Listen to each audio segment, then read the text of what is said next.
YYZ. We're the only Canadian gaming No, I podcast fucked that it you up. can... We can restart that. All right, good try. Hello and I clicked the welcome. wrong damn button. All right, I'm getting close. Yeah, So close. not close. We're Close, but no cigar. just restart the thing. I'm sorry. Hello and welcome to an all-new episode of Press YYZ. We're the only Canadian podcast that delivers this level of quality entertainment, and then you can catch live on Twitch every Wednesday at 8 p.m. EST, as well as on podcast services and YouTube every Thursday. My name is Alex Ballant, and I am joined by the one and only Mr. Mitch George. Cozy's not here, and I'm running this, and this is hard. I don't know why anyone would let you do that, but we also appreciate the fact that you decided to do it because no one else was going to. It was going to be this, or we were going to see one camera and play Halo. So, speaking of Halo, the self-proclaimed Halo expert himself, Mr. Nathan McInerney. I am here. I am here to talk about Halo, also Forza. I'd like to say that I'm an expert in all things Xbox. Yes, our number one Xbox guy right here. So, what do you think of Halo Infinite now that we are playing it? It's been a week, and we're playing Halo Infinite now. I am shocked, befuddled even. I am so glad that we all knew ahead of Monday's announcement that Halo multiplayer was going to drop on Monday. Now, it would have been a great surprise, but at the end of the day, just sitting there and watching that and knowing that I immediately had to start figuring out how to install the update on my Xbox and finding all these workarounds because I had to play it, and spending the last couple of nights playing it. It's been such a good time. Granted, it's a beta. There are issues. I have issues. Alex, I know you have issues, which I'm sure we'll get into. But before we do, I have to say I may have splurged on an early Christmas gift for myself from my wife. Well, and that is the Xbox Halo Elite 2 controller. When everyone said that the Elite is the best controller on the market, they weren't lying. This thing is out of this world good. And some of the detail is great. I pulled it out of the box. I'm like, oh my God, it's already scratched, to freak out Carmen.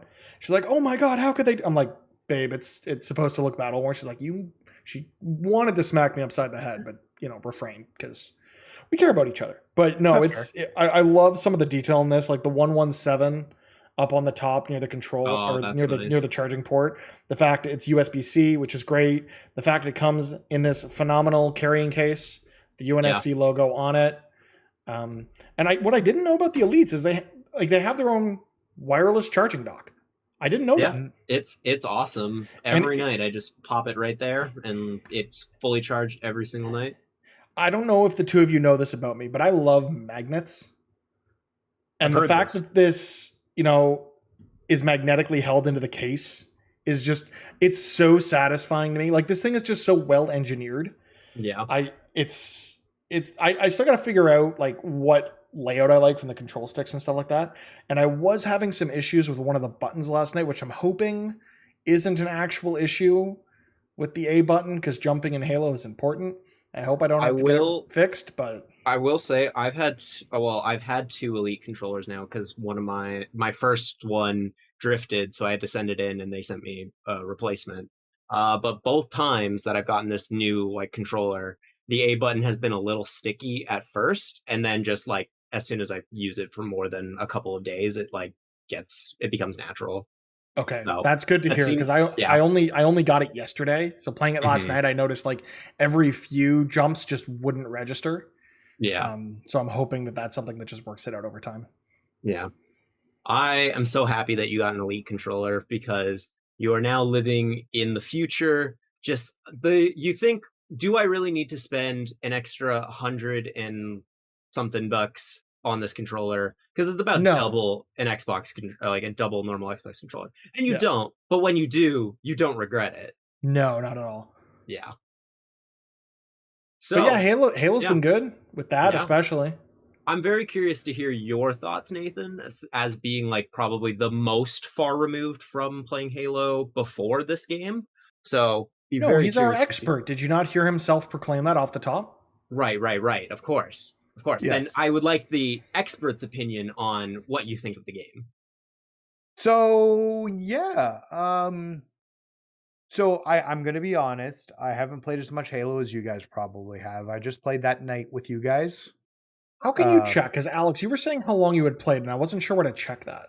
So if you can do it on the Xbox, like any Xbox thing. So if you have like the Xbox app on your PC, if you go to your profile, you have to go to your achievements, and then it'll be in like your stats. So I've got 14 hours and 38 minutes. 10 hours and 22 minutes.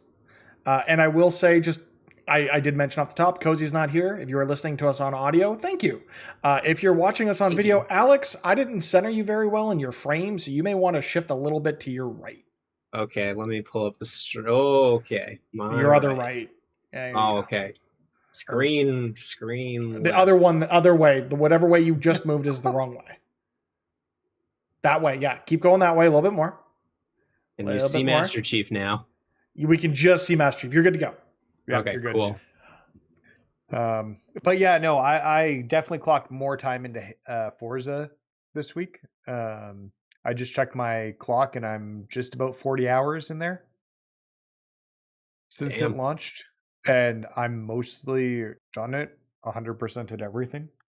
Wow. I will say in Forza, I did get to the Hall of Fame. So I did. Ooh, I was there with you. a thing. Yeah, you were there. Yeah, we were doing that together because I needed your help with some of the multiplayer things. But yeah, that number's not right. It says I've put almost 36 hours into Forza. Damn. Yeah, that can't be right. It must be counting like standby time or something. Because it might count standby time. That number seems ridiculous for a week. My 38 seems right, and it is over a week because we got it Thursday. It's like a week and a half. I didn't play, I think, until Friday when we got the early access. Oh yeah, I went to New Zealand. That's right. So you had the extra few hours on me. But even then, my time with Forza has been phenomenal, and I need to get back to it for like the daily challenges and stuff. Mm-hmm. Some go away tonight. Halo. Some of them are going to go away tonight, and the borked ones you can fix. But it's Halo. Oh, so you're also I have to record another podcast after this. Yeah, you're a bit off busy being a Wednesdays creator. Wednesdays are busy night in the Mitch household. That's fair. Yeah. So Forza has some borked challenges. You know what else has some borked challenges? Halo Infinite. I have spent the last 8 hours today trying to unlock a challenge that is glitched, apparently. Yeah, you're not the only person I've seen complain about it. Yeah. Progression seems to be the biggest issue currently in the beta. That seems to be everybody's major feedback, is that nobody likes the progression system. And I feel like that's something that Microsoft talked about quite a bit earlier. Like, no, this is good. This is why we're doing it. And just wait till you try it. And then everybody's tried it and doesn't seem to like it. I think it's got a really strong framework to be good, but the way that it's currently implemented, there are a lot of issues that really, and honestly, our Discord is a really good example of how it's really RNG based. Like, it's really, you just got to have good luck, because I'm level 7 right now, because besides the fact that I, played a lot of the game, a lot of the challenges I was getting were pretty achievable. Easy. Yeah, they were very achievable. I wasn't getting trapped with ones that were next to impossible, or you need to wait until one specific item spawns on the map at the very end of a game. So because of that, I managed to climb up pretty quick, or not quickly, but quicker than most. I'm already close to double the level of some of the people that we know. Yeah, I think I'm level 4 at this point in the battle pass. But the other thing to note for this battle pass is, one, it never expires, which is great. Yes. The only thing that I'm still not clear on, and if anyone is watching live, or you're watching or listening to us after the fact on Twitch, YouTube, podcast services, wherever it is you're consuming us, one, thank you. We do this because we enjoy it, and we hope it brings a smile to your face. And two, drop us a comment, or drop us in chat, in a comment on YouTube, whatever. Tweet at us at PressYYZ. Can you buy the battle pass after the season ends? Because I would doubt that, but I'm not 100% sure on that. So you might be locked into the free portion of the battle pass after the season ends, but also the season is 6 months long. Yeah, so that is true. We have time, and they've already put out tweets from their community management to say, hey, we're working on this. By the end of the week, they're going to have one persistent challenge, which is play a match, which is great because you have that in the daily, but as you play matches, you need to complete more matches to finish it. So at least now you'll get some persistent XP per match until they figure out what they need it to look like going forward. Yeah. And so that's already good. They've already talked about it. And one of the things that in this tweet thread from the community manager mentioned the fact that part of the reason why this is such a big deal, besides the normal progression on the battle pass, for me at least, why this was a big deal is because each week, if you do all the challenges, you get a piece of armor. And so because of that, some people might not be able to get that armor, and that's where it becomes problematic.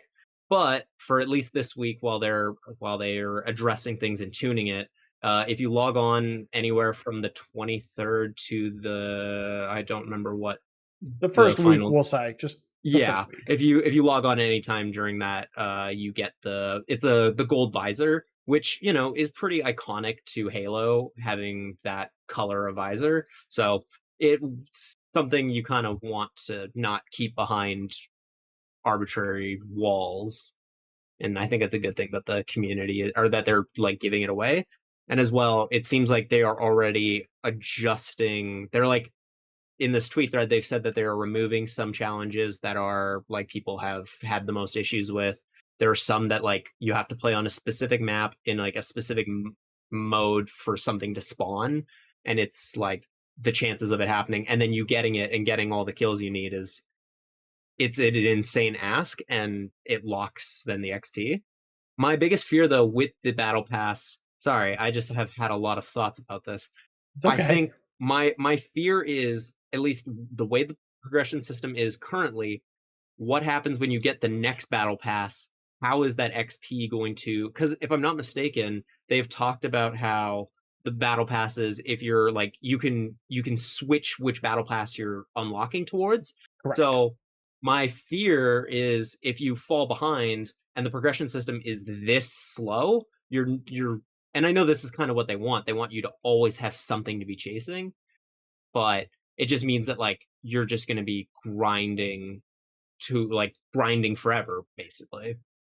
Yeah, I'm hoping that they'll get to a point where they've tweaked the XP rewards in enough of a way that this is no longer as much of a concern, and you're consistently popping. Like, let's say you sit down for a 4-hour session. If I pop, 6 levels of the battle pass in a 4-hour session, that seems like progress, especially when those are going to be the like current battle pass for at least 6 months, as far as we can tell. So I think it's really more about rewarding players for however much they're playing. And right now, with having things locked behind specific weapons or vehicles on specific maps, I know specifically, Alex, we talked about the challenge you had to use a Wraith, and you saw one once in like 8 hours, which isn't normal. Yeah. I think once we get to a point where custom playlists are a thing, or you can queue up for specific modes, like I have a challenge right now to get 3 kills in Slayer. And I can get 3 kills in Slayer in a match, even though I'm really bad at Halo. But last night we had a big group together to play, which is a ton of fun. So my stream the other night where I was like jumping between different groups of people playing, we had so many moments of me just like almost doubled over trying to laugh and catch my breath because it was so much fun. Yeah. But I think the problem there was we were playing big team battle because there was like 7 of us. And I needed to get Slayer kills, not big team battle kills. So I think either making those challenges more generic so they can be achieved across multiple game modes, or having, game mode playlists you can queue up for. That wouldn't have been a problem for me if I wasn't playing with a group. But when you're not playing with a group who have eyes on the objective, which is the next thing that we'll probably get into.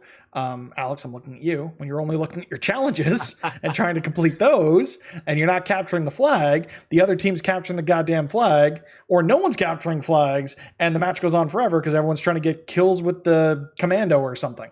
So I hope we can get to a point where queuing into matches with randoms doesn't just devolve into people trying to achieve their challenges and making the challenges more pertinent to the game modes you're playing.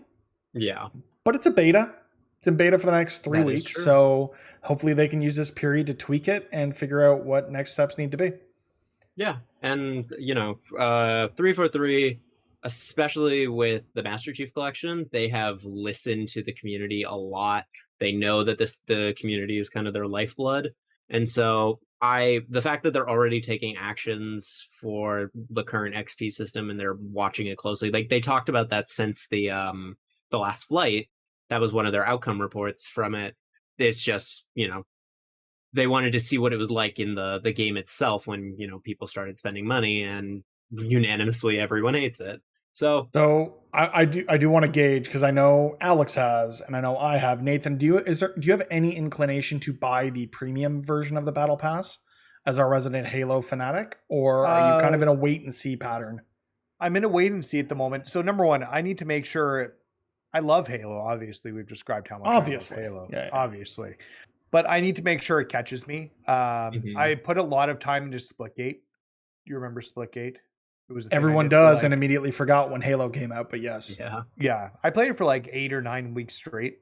Like I did the daily challenges every day. I did all the weekly challenges. I like burnt everything through it, and I really loved the feel of it. And I'm gonna be honest, I didn't get that feeling when playing Halo the other day.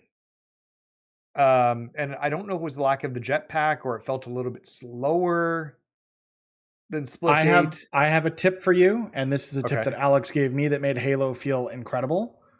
Increase field of vision to 120 degrees. Yeah, just go all the way, max out that slider, and it starts to feel like you're running on crack. Yeah, it's great. It's a perspective thing where it's like, because your field of view is wider, more of the environment is passing you as you're moving, so it's like the illusion that you are going faster. Part of the reason why Halo has always felt slow is because it's been at like a 70 FOV on the Xbox 360 when it was in its like prime. So now that they have these sliders, people are seeing, hey, this game is not actually slow, and it's incredibly fast paced. Okay, so that's a huge piece of advice. FOV to 120. So I'll check that out. And maybe tweaking your stick sensitivity as well. I've noticed that mine aren't quite where I want them, and I need to tweak them myself. Yeah, and look acceleration as well is one to look at. But yeah, no, I had a good time. I'm not great at it, if I'll be honest. Welcome to the club of old men who play Halo poorly. I have stamps. I was shooty, although I was good at capturing flags and holding balls. Expert ball holder. The most fun I have playing Halo is when I'm either playing the objective or driving the vehicles, surprisingly, or sitting in the turret and pissing off our friends because I'm getting like 15, 20 kills, and they can't get me out of this turret. I'm just going to say, driving those vehicles sucks. Wow. It's not. It takes getting used to. There's definitely a learning curve to driving Halo vehicles. And I think once the campaign comes out... Sorry, go ahead. It's as bad as Borderlands. Yes, it's the same style. It's the same control scheme, but it's not as bad. I think the vehicles in Halo have a little bit more weight to them. Not as much as I know that you are wanting, especially coming after playing Forza. But why don't they just put the Forza controls on a Warthog? I think the reason. Let's not talk about how bad of a car that is in Forza, and that I spent my one free car voucher on it, and I shouldn't have. I should have spent that on like a McLaren or something ridiculous. So we can talk about that in a bit. We can, but I just want to say one more thing about the vehicle controls and why I think that it works for Halo. Yeah, and it's because Halo's a shooter, and it's not a racing game. But you're not shooting on the car. You are if you're in the turret. But more so, I was thinking from the way your brain works, you're in first-person shooter mode, so you're used to moving with the left stick, aiming with the right, and doing that whole thing. If you change the controls drastically where you now have to start using the triggers to do things that are normally the shooty shoots, your brain, a lot of people's brains won't be able to wrap their heads around it. It's too drastic of a shift in control methodology. So I think sticking to left stick make thing move for the brain does less to jar you in that experience than if they were to switch to Forza controls, for example. I would make the argument that most people who've played any sort of driving game over the past 15 years are used to accelerating with R2. Right And trigger, you're playing on an Xbox, sir. You have to get the sorry, terminology correct. right Yeah. Mr. trigger, Halo, man. There you go. right trigger, are used to hitting right trigger. And I think people will get over that very quickly because most people are used to that. But the thing is, most people aren't playing everything. You know what I So mean? is this just a control issue for you that like you just don't like the way that it controls, or is it like the physical controls on your controller, or do you not like the way that it handles in the game?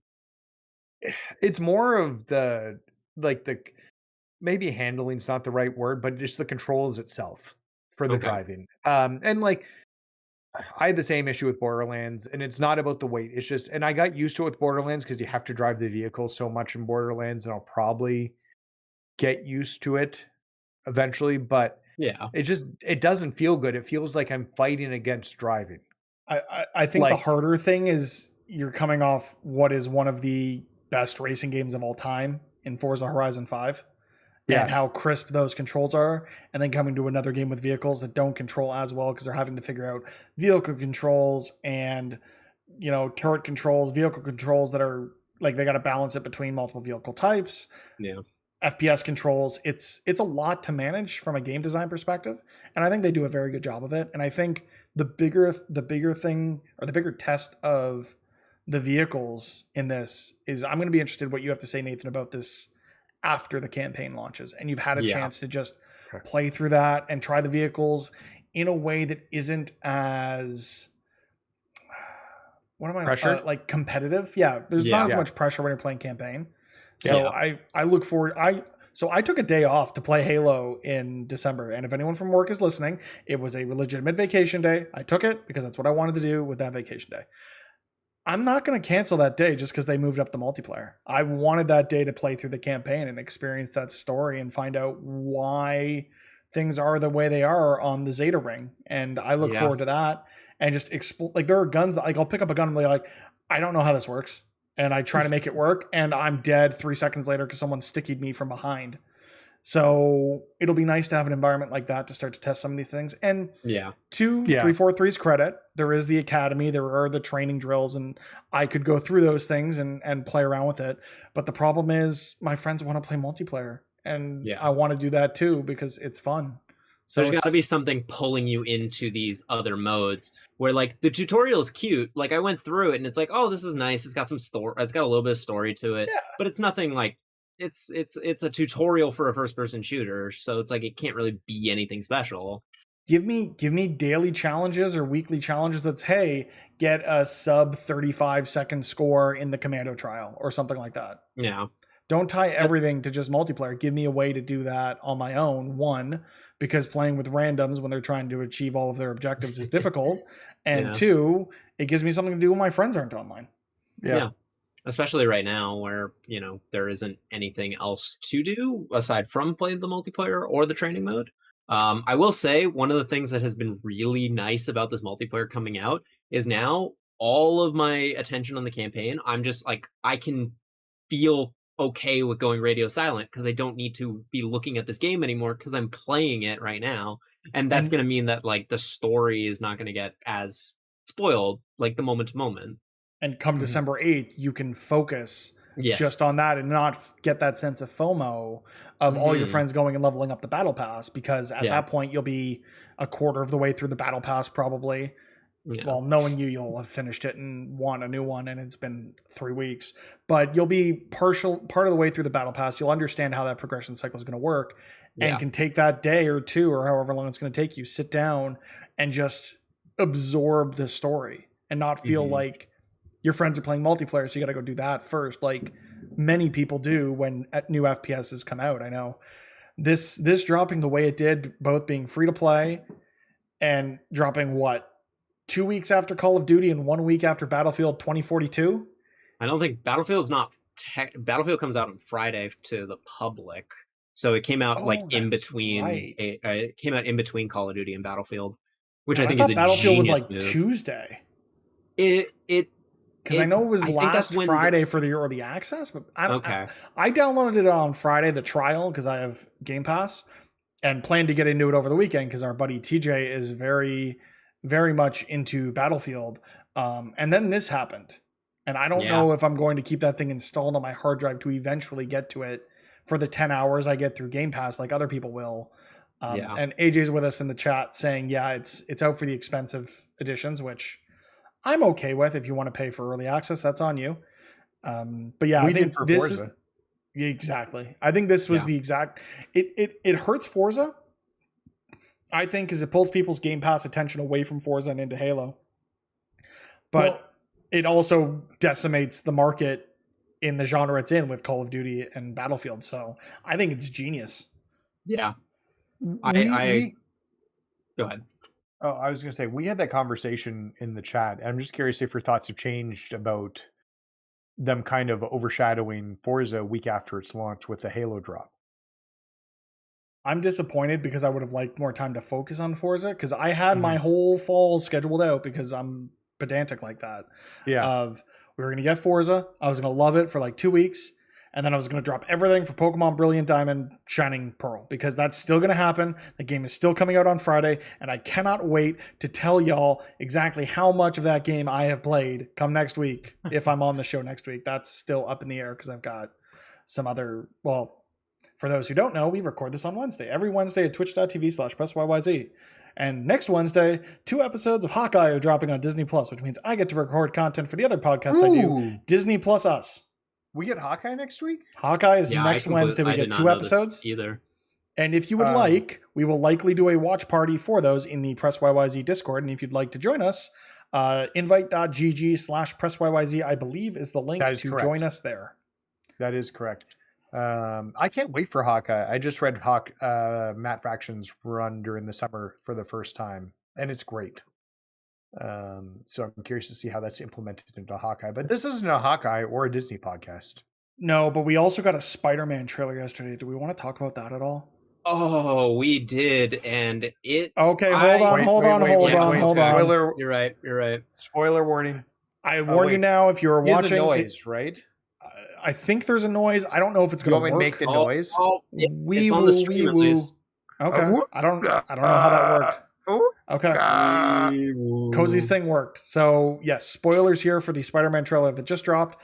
This isn't quite working the way Cozy's thing normally does. It says spoiler warning at the bottom. That'll go away when we're no longer spoiling it. If you're listening, give us 2 minutes-ish, and we'll try to wrap it up. But we're going full spoilers on that Spider-Man trailer. Guys, my childhood. Dude. So, it's different. Some of these are different characters. Yes, there are going to be alternate takes on those characters in the universe because, spoilers for the other Spider-Man movies, every one of these characters except I think Sandman is dead. I love that they point that out. Not dead, I don't think. Yeah, Lizard's alive as well. No, he didn't. Oh, what? Oh, yeah, he right, turned back, didn't he? Right. So I'm going to rewatch these movies ahead of No Way Home, and I think Alex has said he's coming to the theater with me. Nathan, are you going to make the trip up? Maybe on a Thursday. On a Thursday, I'll be off. Oh wait, what day? It's the 17th. It's the 16th, I think, is the Thursday. We'll talk about that after because we've only got 2 minutes to spoil this. Did y'all see that the Sony Brazil account messed up? Yeah, showing the lizard getting punched. So the trailer on the Sony Brazil account, Alex, has the same scene of Tom Holland flying at all of the villains, Sandman, and the lizard, and Electro, and the lizard's face does it goes back as if it's getting hit by something because the other Spider-Men are in that scene. Oh. And they've doctored it out. Thank God that Marvel was responsible for this marketing of because we know, okay, there's all these villains coming back, great.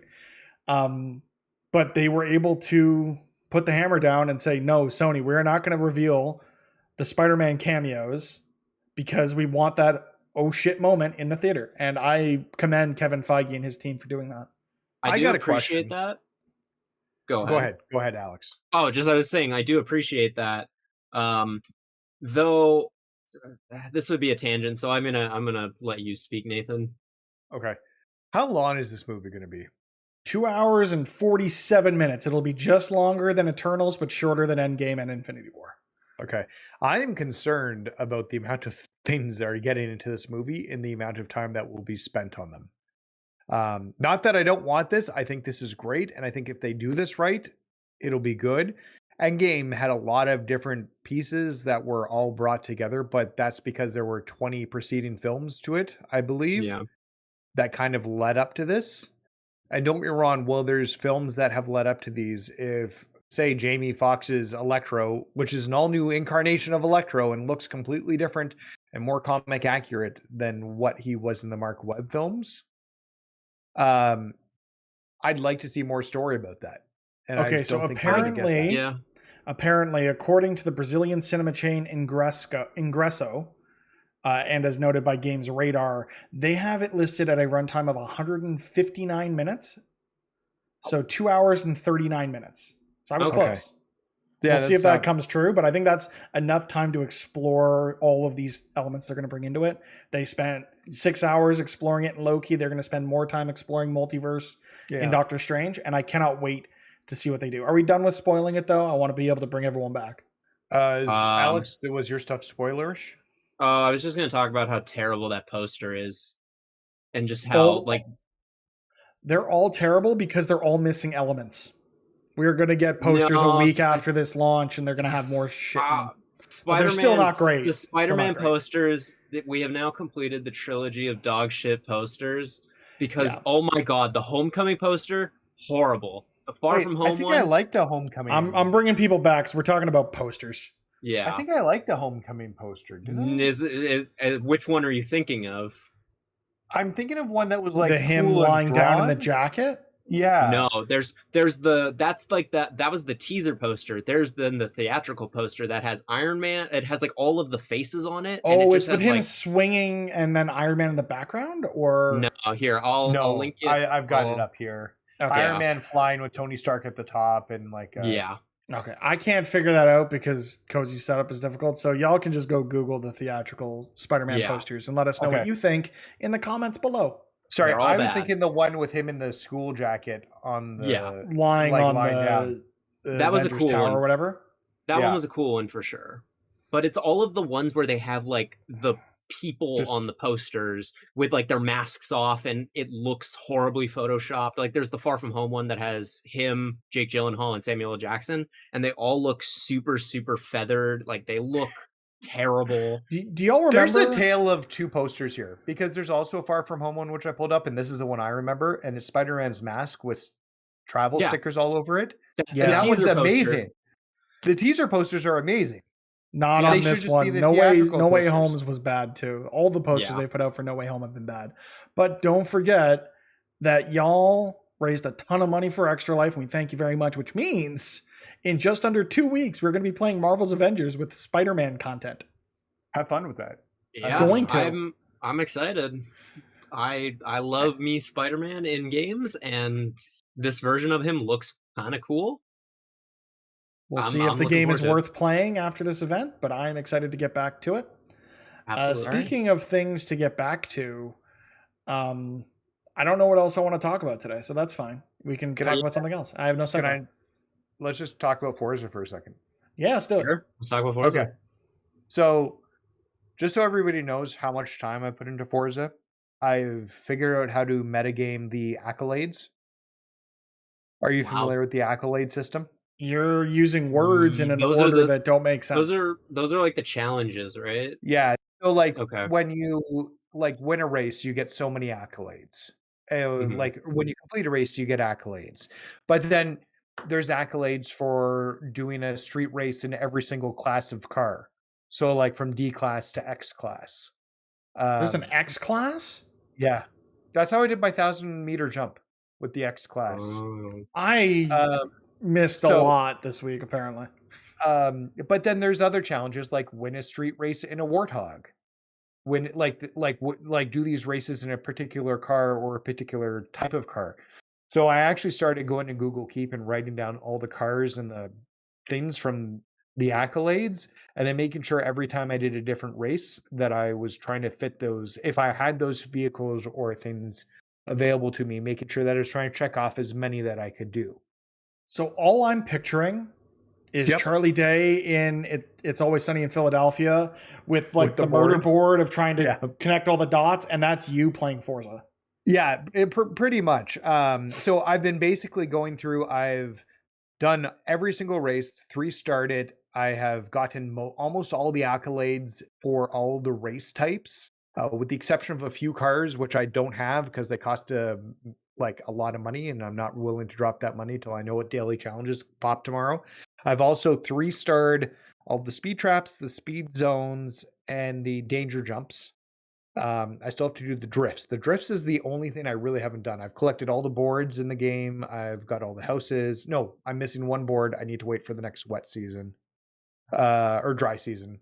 I have meted the meta out of this game. I am now in the top 30,000 players in the world. Wow.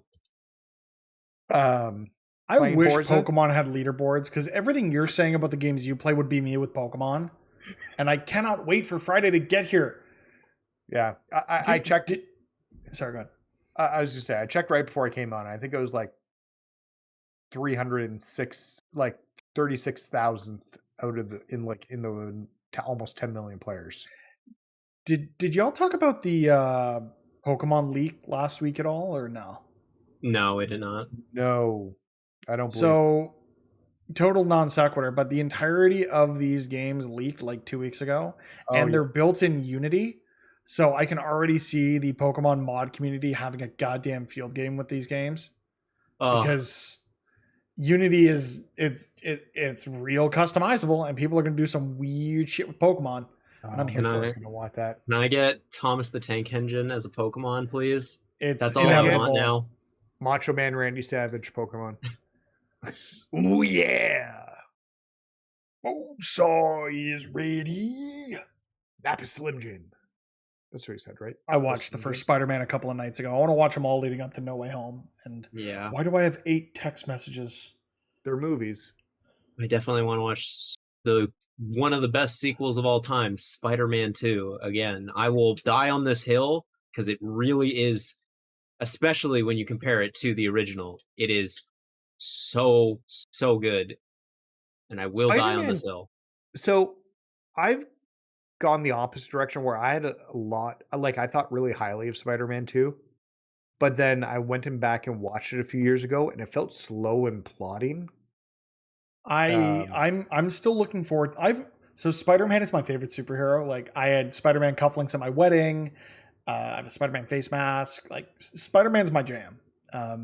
So even for his campy, or like, I even like Spider-Man 3. Oh, Spider-Man 3 is a movie that has aged so well. Surprisingly. It has not. Like, I can see the flaws in these things, but I still love them for their Spider-Man 3 is good. Yeah, Spider-Man 3 is good.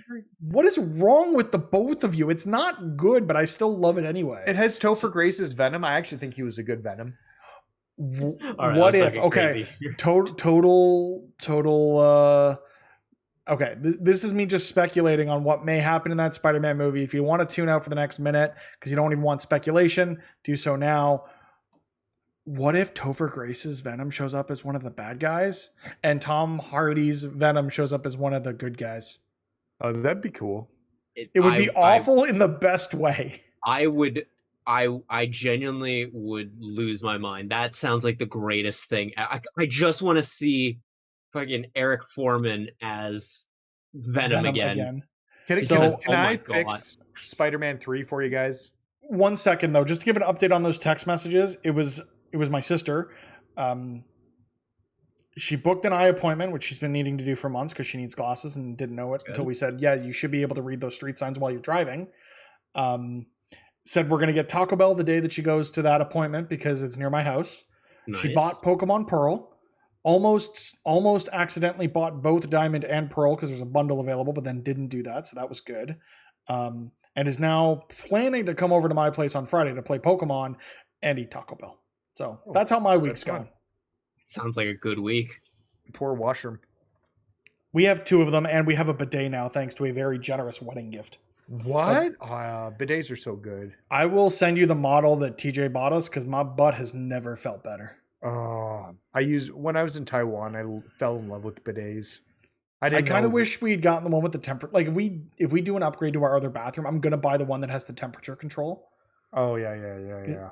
The cold water one is fine. Don't get me wrong, but there's just something about that warm splash on your booty. But you were gonna fix Spider-Man 3, so please go ahead.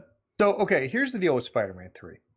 There's a little too much going on in it, and I think the focus should have been Flint Marco's Sandman. Here's the deal, though. You still have Eddie Brock. Eddie Brock's in the movie. You have the black suit. You have him at the end going too far, hurting, like killing Flint Marco or doing something in the suit he regrets doing. Threatening his daughter's life or something stupid like that. Yeah, something like terrible. He goes to the bells and the bells ring and like the suit comes off of him with the vibrations. And then the movie ends with Eddie Brock fired, nowhere to go. The suit starts crawling up him. And then the screen slowly fades to black. And at the last second, Venom jumps out at you. And then it says to be continued. Yeah, I think between the Sandman plot, the Harry Osborn plot, and the Venom plot, there's just too much going on in that movie. Yeah.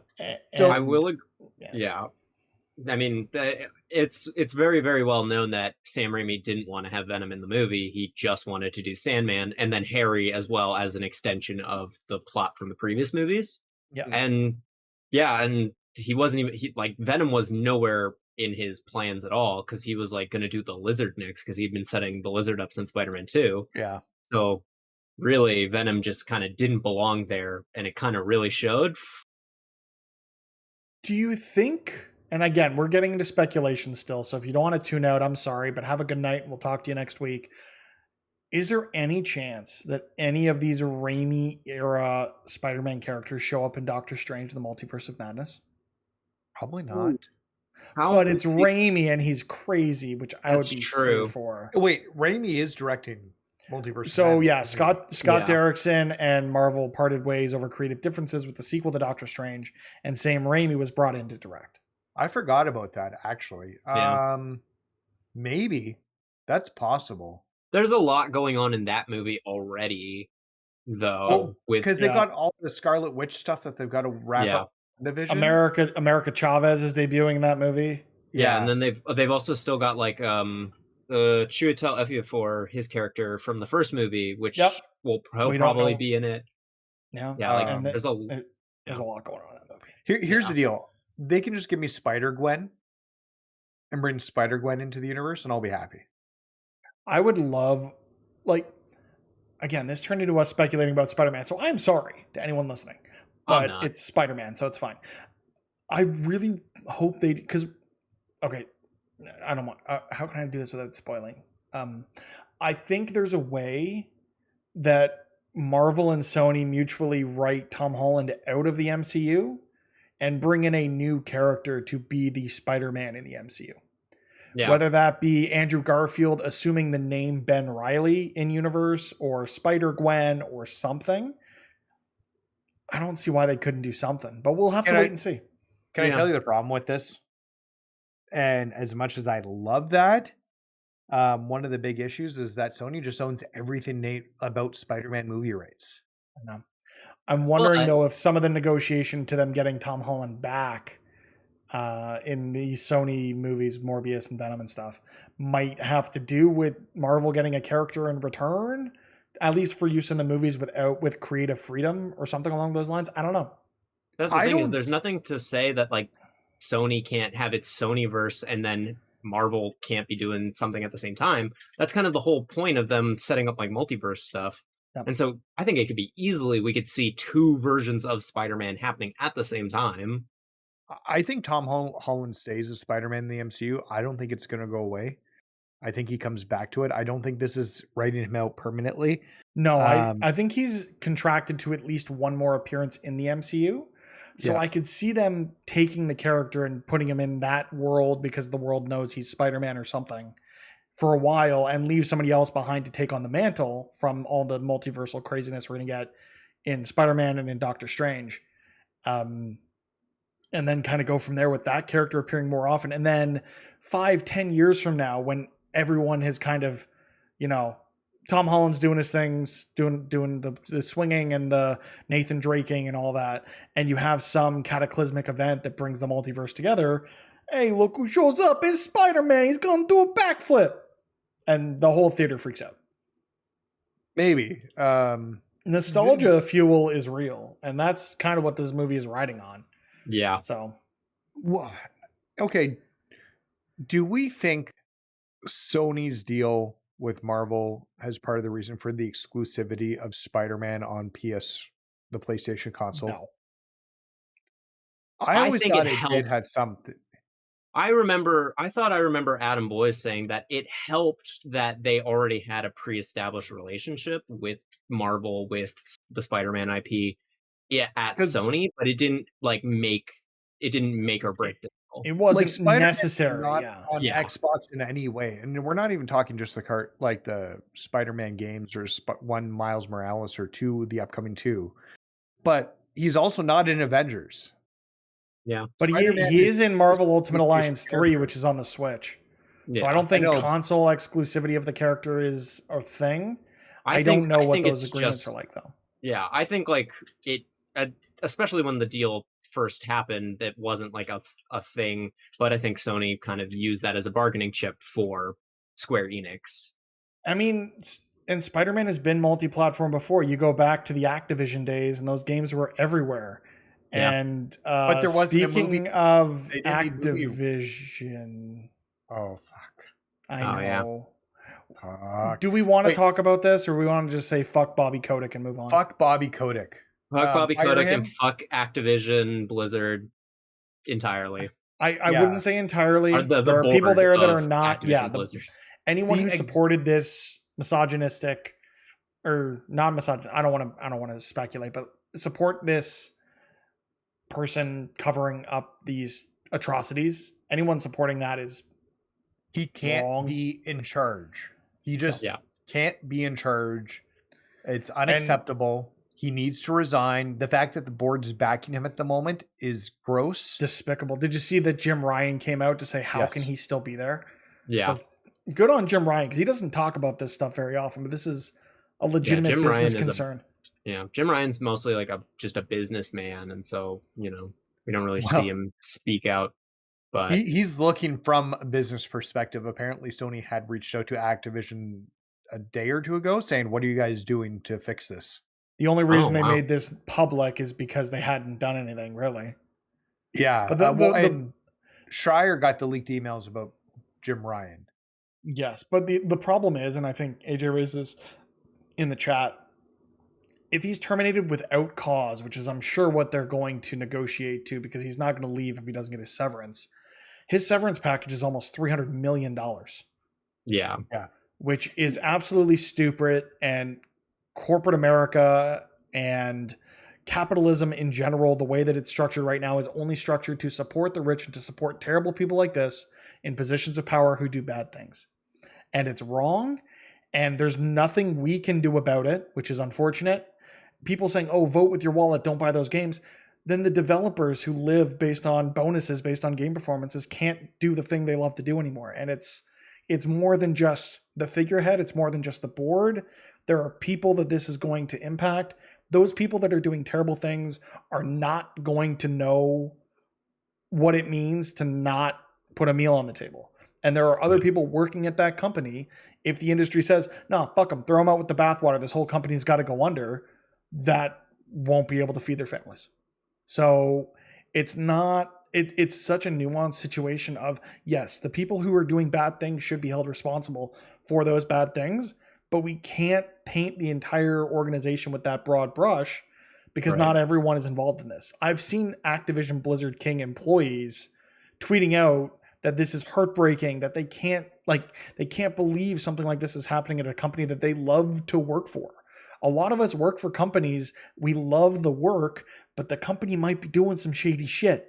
I know, speaking from experience, that is the case with some of the companies that I have worked for. There is definitely, and the people at the top there, if something happened to that company, there are millions of people out of work. And it's the same situation here of, we can't just generalize, because when you generalize and this hate mob forms, it can affect people who are being wrongfully impacted by this, which was the whole point in the first place of not wrongly impacting people who are being done wrong to. But some people are fucking that up and some people aren't. And we can't, like, not everyone needs to suffer because of the actions of a select few. Yeah. And I've had my mind changed on that because earlier this year, when people were starting to talk about the Harry Potter game, Hogwarts Legacy, and it's getting delayed, and there's no way I'd buy that. I jumped on that. I said, no, I'm not going to buy that. I'm not going to support that. I don't want my money to go towards conversion therapy and all of these things that J.K. Rowling is known to have supported in the past. But there are people that care about these properties. There are people that care about these projects. And I know I've worked on projects I've wanted people to love, and I've gone on Twitter at 3 a.m. when we've launched them, and all it is complaining about us moving a pixel 3 blocks to the right. So I don't want to make other people feel the way I've felt when I've launched products. So I want to support things that are cool and awesome and innovative, and there are things that Activision Blizzard King do that are those things, or have done. Right now it's kind of just Call of Duty and Candy Crush and Diablo on mobile. At one point they did Tony Hawk game. Yeah. At one point they made Sekiro for some reason. Yeah, it's and I mean I pulled out when I realized that the Xbox was backwards compatible, I pulled out 2 titles. Batman Arkham Origins, because I never finished it, and Transformers Fall of Cybertron. And one of the Call of Duty satellite studios, High Moon Studios, made that game. And I love that series, and it's never coming back because they're stuck working on Call of Duty. Yeah. But it's just one of those things of figuring out, like, everyone has to make their own choices. Yes, what Bobby Kotick did was terrible, and he should feel the repercussions of it. And he won't, because he's got a golden parachute because he's the CEO of one of the largest companies in the world. It just sucks. The whole thing sucks. And there's nothing I feel I can do to change that. So I just try to promote good in my life and in the things that I do. Speaking of which, I know when I made my first appearance back on the show after a long time away, I said some things along the lines of fuck the haters. And I feel like that went a little too far. I think the criticisms that I faced, or that we faced as a group over the months leading up to that, were legitimate, and I am sorry for those situations and want to open a dialogue to figure out how we can better approach the problems that came from that. And I'm sorry for anyone that it hurt, and I'm sorry for anyone that additional comment, rubbed the wrong way. And I want to have those conversations. So I just wanted to reiterate that I'm sorry, I'm listening, I'm learning, and I'm trying to do better. But yeah, fuck Bobby Kotick. Yes. Long and short of it. Fuck Bobby Kotick. Fuck Bobby Kotick. Also, open source software is hard, guys. Yeah, okay. So, Mitch, we were going to talk about this beforehand. Yeah. Because I'm a dummy and I don't understand this. But then I thought maybe we could talk about this on the podcast so that other people, dummies like me, might understand it. Sure. So, a bit of background. There was a situation earlier this week where Streamlabs, the company behind Streamlabs OBS and Stream Elements, some of the things we use on this podcast, some of the things millions of streamers around the world use, put out a new product, and they essentially copied the marketing materials and the product design from another company. I forget the name. Please link that to me. Lightstream? Lightstream, yes. Thank you. Lightstream. And in light of this thing catching steam, the OBS project itself tweeted out that when Streamlabs OBS made it known that they were going to, Streamlabs made it known they were going to create a project, or a project branching from OBS called Streamlabs OBS, the OBS project asked them not to put OBS in the name because it would confuse people. And they were right, because people are confused, and there's no repercussion from that. Because OBS, which is a piece of streaming software, I'm using it right now for this podcast, is open source. It is an open source piece of software. Now, what that means is that it is available publicly. The code for this project is available publicly in some sort of version control repository. Typically, that's something like GitLab or GitHub, which, that's another one of those weird things where Git is the open source project, and it's been branched, and there's these different products that leverage that underlying piece of software. What open source means is the source code is available openly, and anyone can, take a copy of that, contribute back to it, make a branch of it, do their own thing with it, as long as there are licenses. Like, these software projects will have licenses, and as long as you're conforming to the license that's on this open source software project, you can use it for whatever you want. So essentially what's happened is that Streamlabs has taken OBS, which is an open source project, created a branch of that project, done all of the work they've done on top of that to give it very Streamlabs-like stuff. They've done a lot of really good stuff in terms of, like, they've added the ability to undo things. They've added a bunch of overlays, made it more user-friendly than OBS can be out of the box.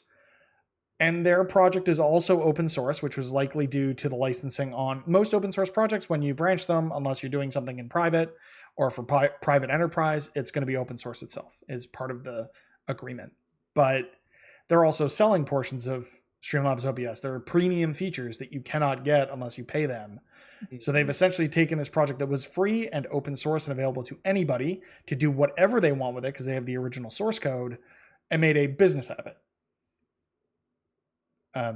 They are not the only company to do so. There are many instances, some that I've worked with in my day-to-day, that have done the same, of taken open source projects that are not very user-friendly and wrapped them in a very specific use case. So, like, for example, there's a lot of enterprises that like to have support, and a lot of open source software projects don't provide any support out of the box. So if you want to be able to call someone and say, hey, this is down, help me fix it, you need to typically have a company that you would engage. So those companies will take open source projects, wrap them in some sort of enterprise container, and make that a product that other businesses will buy and pay for support on.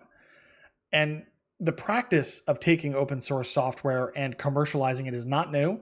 It is kind of like, within the software space, there is a niche for that.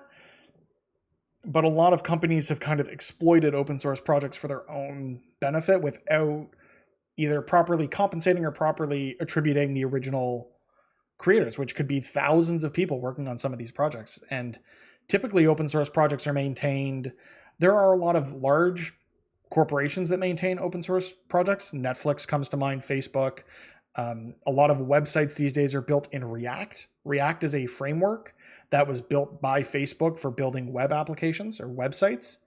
And that's something that Facebook maintains as an open source project. But there are other companies that have taken projects like that, made their own version of it, and commercialized that.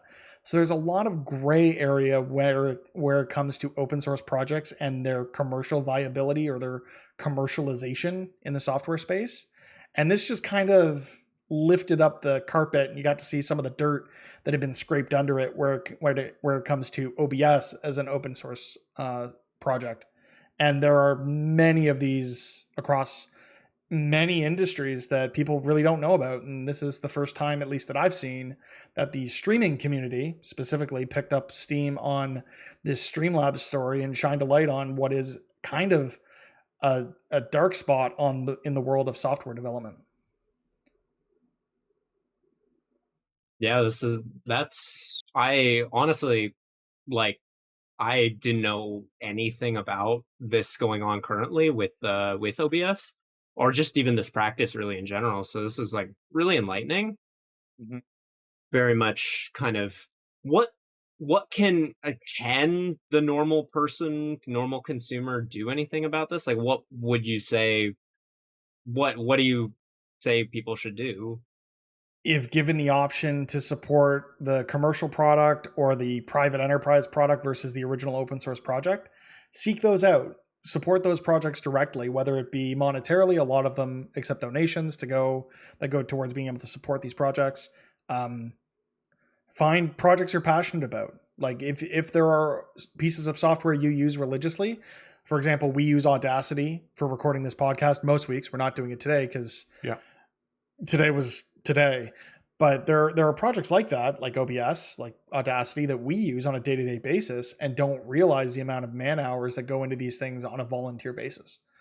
I think Audacity has actually been acquired, so that might not be a great example, but it's a good opportunity to look at the software that you use and say, okay, what here is open source? What here relies on open source projects? What of these projects can I support?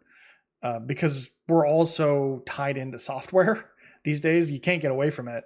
That it is a good practice to get into to figure out if what you're supporting. And I've been guilty of this myself. I've used these Streamlabs products in the past because they've been easy.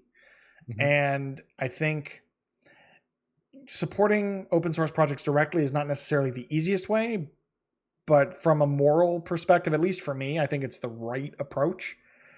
And it's putting your money where your mouth is. So it is, if you're going to pay for a premium product in one spot, make sure you do the research. Make sure that they're properly attributing the original authors of other open source projects they're using. Make sure that they're contributing back to the original project, because you could end up in a situation where, let's say, someone branches React from Facebook and they create, I don't know, response. But they don't contribute back to the original React project with changes they've made in their project that have made their project better, then it can be a bit of a gray area with regards to how software development is kind of managed. And Streamlabs did release a statement saying that they were going to rename the Streamlabs OBS product, which is very fair after the OBS project called them out directly on Twitter for not doing that after years of asking them to do so. But that's not enough. It's a step, but at the same time, it's the bare minimum. It kind of, yeah. It's real tough. I wish I was more like I'm even kind of struggling with supporting open source projects versus the commercial projects, and unless you're really well versed in this stuff, it's hard to track it down. It's hard to know that you're using Discord, and Discord is built on some. I think Discord actually uses things like React or some of these frameworks because it's essentially a web app wrapped in a desktop application. So there's a lot that goes into these projects, and it's software development's hard, y'all. If you're gonna learn anything from the last rant of mine, it's that software development's hard. And I appreciate all the work that you and other software developers I don't do anything. I don't do anything. Don't worry about me. Oh. Then at least for educating me, let me thank you. You're welcome. All right. Yes. I feel much more educated. Yeah. Okay. Honestly, is it bad that my first thought was, when you were going through the whole like open source versus and like the business side of it, then my first thought was, this is exactly like Silicon Valley. It's because it is. Yeah. Because they built an open source project that got acquired and then kind of absorbed into something else. So yeah, if you had if you learned anything from this, go watch Silicon Valley and then get back to me on Twitter. I'll answer any questions you got. It's real good. Yes, I don't think I watched the last season. I should. It's definitely worth watching. I just recently went through it, so that's why I'm kind of like, it's like right on the tip of my brain. It's real good. Yeah. So I mean, is how, we've gone through a lot of stuff. We talked about Halo a little bit. Talked about Forza. Do we have anything else we want to talk about? We talk about Halo more, but it's just about how lost in the weeds do we want to get. We had talked about doing some sort of game around, shadow drops and things like that. Do we I don't have anything prepared for that. Do we want to just talk a little bit about shadow drops, how we feel about that, and then hit the road, or what are we thinking? Sure. Yeah, like we don't have to make it tonight's episode long, just for the sake of length. But let's talk. Let's talk about shadow dropping. Okay. Except she did say that. Definitely. So let's talk, because I think when we think shadow drops, and is the Halo beta like the first major shadow drop? Because we're used to indie games being shadow dropped, like Fallout Shelter. Apex Legends was shadow dropped. I feel like Fallout Shelter was a big deal. Fallout Shelter, that was shadow dropped. The Dreamcast, was it? True. I think they announced it and then said it was in stores that day. Yeah. Huh. It was at E3 and then a year later it was dead. I mean, that's kind of on them. It's a great system. It was a system for sure. I only ever played it at a friend's house, and I think I only ever remember, that was a hard thing to say, playing Crazy Taxi. I bought it after it died, because I got it for like sub $100 when they were starting to clear them out because EB Games had them. And I picked up so many games. I'm like, this system's, and it's the first Sega system I ever owned. I'm like you can take, you guys know my opinion on Sonic. I hate Sonic games. And the Sonic game on that system was terrible, the Sonic Adventure. But there was a lot of really good stuff on there between Crazy Taxi, Jet Set Radio, the sequel. Are you guys familiar with the fighting game called Rival Power Schools? Stone? No. Oh, Power Stone's on it, but Rival Schools. It was a Capcom like fighting game, through their first 3D fighting game. Well, they made a sequel called Project Justice that nobody ever played. That was even better. And nobody played it because it was called Project Justice. Yeah, that's not a good name. Yeah. Didn't so earlier this year, I know one of your favorite games got a sequel. Didn't that shadow drop? Oh, Axiom Verge. Axiom Verge 2 was a shadow drop, wasn't it? Yeah, Axiom Verge 2. That falls under the indie stuff. Yeah, we're used to seeing indie stuff. We're used to seeing indie stuff. Like, we go to a Nintendo Direct, and how often are we predicting what shadow drops at a Nintendo Direct? Because we're so used to it now. Yeah. And in all fairness, I called it. Yeah, I mean, a legitimate shadow drop that we got this week that no one's talking about, that we got today, is that xCloud's available on console. Oh. No, but I used that like last week. Console. On console. No, you didn't. Yes, I did. No, that was PC. No, I used it on my console. I'm in the Insider program. Oh, that might be why. That would be why. Okay. Okay. I meant more so like it was available to the public as of today. Okay. Now I'm not freaking out as much.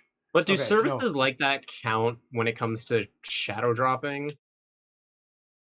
Like, I don't think. Yeah, feature shadow dropping is features are still a thing. Yeah. I guess I can see your point, but on the other hand, like, we could just get a PlayStation update and it'll be like, hey, you've got folders now. And it'd be like, that seems par for the course. It is, but when it's something as revolutionary as xCloud or N64 games on the Switch or some of these other major additions, as opposed to just, you can change your theme now. Some of those do feel like they carry more weight than others, but I do agree by and large that game shadow drops usually generate the most buzz or the most hype. Do you think we're going to start seeing this more with how... I mean, obviously, it's the numbers are a little skewed because it's Halo and it was free to play. But do we think that this is going to become like a more regular thing, especially with Xbox really relying on Game Pass? I feel like they're going to be the ones who we're going to start seeing this from quite frequently. Yep. I was going to say the exact same thing. I think Xbox has a great strategy on their hands here of something they can do that no one else can do with Game Pass, of saying, okay, game's out now. You've already got it pre-installed on your console. Have fun. Yeah. They can really utilize the fact that their audience is Game Pass. And so, they can just say, hey, this is out today. And what I really hope is, in the future, we start seeing, obviously, like, release dates are never going to cease to exist, but maybe Xbox might be a little bit more loose with them. Well, Bethesda was always, I don't want to say was always, but Bethesda did try to be, at least with Fallout 4, they had a very low threshold to when the game came out, but that's not necessarily true for other Bethesda titles, because I feel like we talked about... I feel like we're going to see more of this going forward, of just shorter periods between announcement and release. We got Guardians this year that was announced at Gamescom in August, right? And that came out and was great. It's in the conversation for my game of the year, and I think it is for a lot of other people. Not the Game Awards. I want to get back to that with Forza for a second. How the fuck was Forza not nominated for Game of the Year? So absolute travesty. It is the highest rated game to have come out this year, and it's not even nominated. So, okay, here's the deal. Forza might be my game of the year. I'm still making that decision. It's up there. It's on my game of the year list. There's no question about that. I think there's a few things. Blessing said that when the nominations were due, people had just gotten codes and weren't far into it. Okay. So, but it was enough to get it nominated for accessibility, audio design, and best racing game. Yeah, sports racing game. Sports racing game. So, like, you're okay to say it's part of that, but you're not okay to put in Game of the Year conversation, which I think is a bigger conversation. Really think the Game Awards needs to do what the Oscars does and expand their best overall category to like 10. Yeah. Or start hosting the show in February. Yeah, or February, change the date. But here's I'm not convinced Forza would have made the list even if it was in February. I look at the 6 games that they put there, and they're great games. We've got they are. I don't have it in front of me. It's Ratchet, Deathloop, Resident Evil, Two. It Takes Two. I'm missing something. Metroid Dread. And there's another one, right? Wasn't it 6? Psychonauts 2. Psychonauts 2. So it's one of those things where none of those games are bad, although I would argue Psychonauts 2 is not on my Game of the Year list because of its combat, even though I 100% it. I have all the achievements. I've done everything in that game. I think a lot of people were surprised to see Resident Evil 2 nominated, or Resident Evil 8 nominated. Yeah. It was 7, 8. It was a little more mixed at release. I can imagine with more time with it, people grew to like it more, but that's the thing, is it's the opposite for I think a lot of people, is they really liked, because it had a really strong opening, but then everyone forgot about the last half of the game. So the other one here that surprised me was not seeing Returnal nominated. Yeah. I think that was the, along with Forza, that was my personal, like, this got robbed, because Returnal I would argue that Returnal should have been nominated over Metroid Dread. Ooh, that's you are fighting words. I loved Metroid Dread, but I think Returnal is the better action game. I don't know, man. I mean, our Game of the Year discussion is going to be fun, y'all. This is so hard, because here's the thing. I love Returnal more than Metroid, like, easily. I haven't even beaten Metroid yet, and then, like, Returnal was, until Deathloop came out, was my favorite game. But oh god damn, I'm conflicted on that, because I know that, like, it's part of my own personal bias with I don't really play Metroidvania games. I love Metroidvania games, but I still think Returnal's the better game. For me, I know other people are going to have differing opinions, and that's what's the funny thing is everyone's looking to the Game Award nomination list as the be all end all of everything, and it's not. Returnal's going to get a ton of Game of the Year wins. Forza is going to get Game of the Year wins. Hell, Halo is going to get Game of the Year wins, and it's not even out yet. So I know a lot of people look to the Keeleys as the Oscars of video games, but they're not. And if it was something where you wanted the fans to be involved and vote for it, it should be worth more than 10% of the vote. Yeah. Either be a fan choice award or be a critics award. You don't need to be both. We have DICE. We don't need DICE Light. And I bet you that Forza and Returnal are nominated for DICE's Game of the Year award. I'm curious to see what happens with DICE, because DICE nominates weird stuff for Game of the Year. Untitled Goose Game won. It did. Their Game of the Year. And that was a great game that year. I should have finished it. So no, I'm interested. I think you're right about moving the awards to February. They don't need to be at the end of December. I think right now there's more of a marketing show than it is an award show. It's about trailers. I'm okay with that. Yeah, I just embrace what you want to be. Like, don't try to be all these different things at the same time. So he's wearing a lot of hats with it. I'd rather see the awards moved out. In fact, a lot of the awards have moved. Like, whoever got best voice actor last year, I think, was one of the quick hits where they didn't even like do a major thing for it. It was just like, here's people who won awards. And then there's also quick pre-show awards too, right? And pre-show announcements. It's like there's the pre-show, there's the show, there's the post-show. I get you want to keep eyeballs engaged this whole time, but why? I'm sure there's marketing reasons why they have pre-shows and post-shows and all this stuff. But for me, just make the show and either have it be 4 hours long with all the awards, give everyone their due because they all deserve it, or be a marketing show with like 3 awards in the show and everything else is a Twitter post. Yeah. Like, I mean, they already have like the marketing, the what is it, in August? Opening Night Live. Yeah. So like Keighley already does do his like, this is my announcement show. This is Didn't he also do an E3 show? Yeah, he had an E3 show this year too. That was pre E3, but not connected to E3. It was different. It was the start of Summer of Gaming, Summer Games Fest opening or something. I don't remember what he called it. Yeah, I could probably find it if I went on my phone. I think I had all. So it's like, there's, you know, he has so many opportunities to do awards. So why at this point, now that because at first it used to be just the Game Awards, and so it was Summer Game Fest Kickoff Live. Yeah, that's right. Yeah, really like, rolls off the tongue. I personally I love the Game Awards for the announcements. I don't really care the awards are fun discussion for an afternoon, and then you kind of forget about them. So I'm fine with it being the marketing show. It's just kind of pick one at a certain point. It's not even that. It's that people there are people who are getting upset over these nominations because they feel like it is the be all end all of video game award shows. Yeah. So there's some really upset people, specifically with Forza. I'm hearing that Jeff's a Sony pony. Well, no, I've heard Forza, I've heard Returnal, I've heard Hitman 3. People are really upset Hitman 3 didn't get nominated.